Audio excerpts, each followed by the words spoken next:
Do we really need internet addiction treatment centers? In South Korea, public health officials have identified internet addiction as a full-blown national epidemic. An estimated 1 in 10 Korean teenagers is believed to be in the grips of an online addiction, mostly gaming, but also pornography and social media, and the Korean government spends millions of dollars to help kids get clean at hundreds of residential rehab centers like the Internet Addiction Prevention Center. The problem may be even worse in China, where state agencies estimate that 24 million youth are hooked on the internet, sometimes spending 3 days straight in crowded cybercafes on gaming benders. China was the first to recognize internet addiction as a clinical disorder in 2008 and has tried to curb the problem through military-style boot camps that some critics equate to prisons. Controversial tactics have led to several deaths, most recently an 18-year-old who was allegedly beaten to death within 48 hours of checking into a Chinese rehab facility. Outside of Asia, internet addiction is still met with some skepticism by the public and the psychiatric community. Internet or other technology addictions aren't included in the American Psychiatric Association's Diagnostic and Statistical Manual of Mental Disorders (DSM-5), although the most recent edition shortlisted Internet gaming disorder as a condition recommended for further study. Citing the latest research on internet addiction in Western countries, the American Psychiatric Association says that 0.3 to 1.0% of the general population might qualify for a potential acute diagnosis of internet gaming disorder, based on the DSM-5 criteria, which requires gamers to experience 5 or more of a list of symptoms like withdrawal when the gaming is taken away, tolerance, the need to spend increasing amounts of time gaming, inability to reduce playing, and lying to family members about time spent gaming, among others. Even if the percentage of young Americans who suffer from internet addiction is small, that doesn't make the condition any less real, says Dr. David Greenfield, an assistant clinical professor of psychiatry at the University of Connecticut School of Medicine and founder of the Center for Internet and Technology Addiction, an outpatient clinic. There's not a doctor that practices that hasn't seen this issue, says Greenfield, whose own research puts the number of technology addicts at closer to 5%.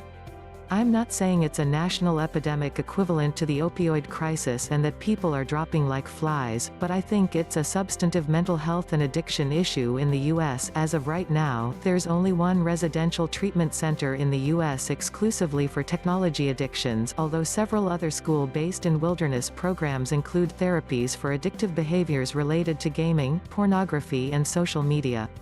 Opened in 2009, Restart offers long-term treatment programs for both adults and adolescents 13 to 17 designed to detox residents from their online addictions and transition back into healthier lives.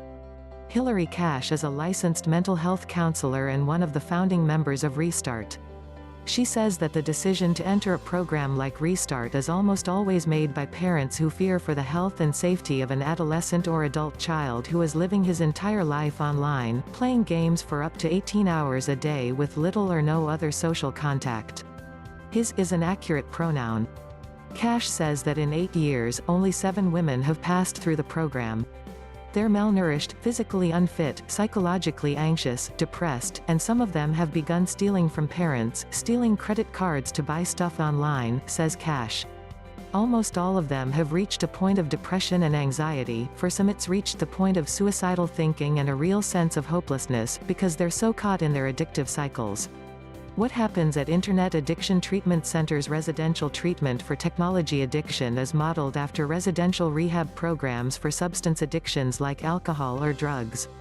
The residential component is critical for both chemical and behavioral addictions, says Cash, because you can't help an addict while they're using.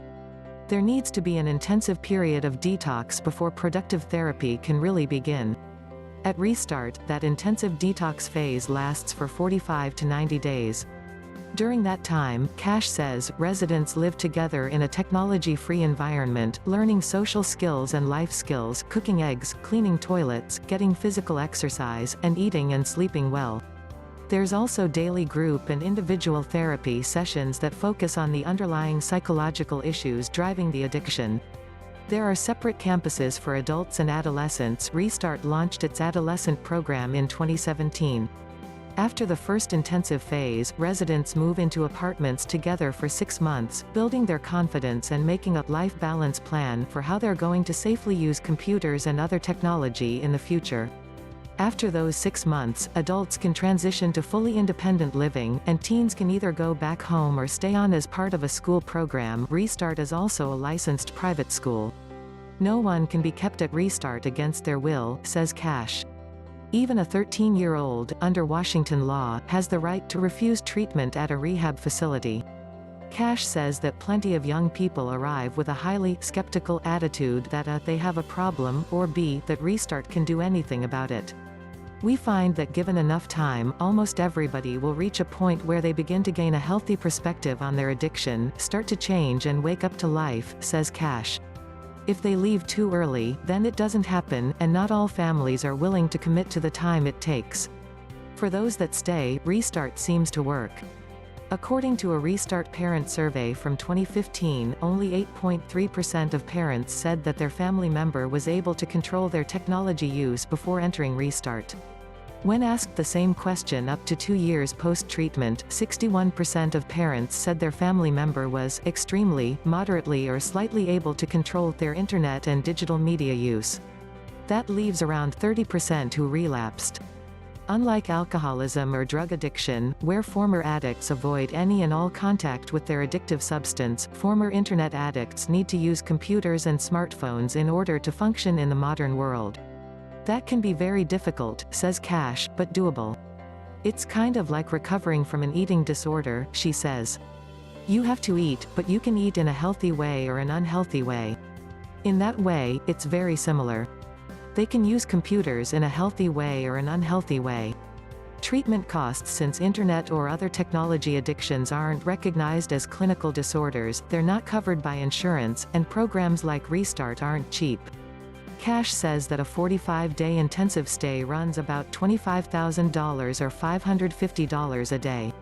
Even if technology addiction was included in the DSM-5, it's unlikely that treatment centers would even accept insurance. Greenfield at the Center for Internet and Technology Addiction says that he doesn't accept insurance because the reimbursements are so low. We wouldn't be able to keep our doors open, he says, adding that rehab facilities for drug and alcohol addictions almost always ask for payment in cash. The best-known residential treatment centers for substance abuse also charge around $20,000 for 30 days. Despite the price, the demand for residential internet addiction treatment centers is increasing, says Greenfield, who is planning to open his own 15-bed treatment facility in Connecticut, the first on the East Coast. Everyone's very much in favor of it, the regulatory bodies, the Department of Public Health, the town, the state licensing agency, they're all supportive and see the need for it, says Greenfield. It's not like they're saying, this is crazy. When I started treating internet addiction in the late 90s, people thought I was nuts.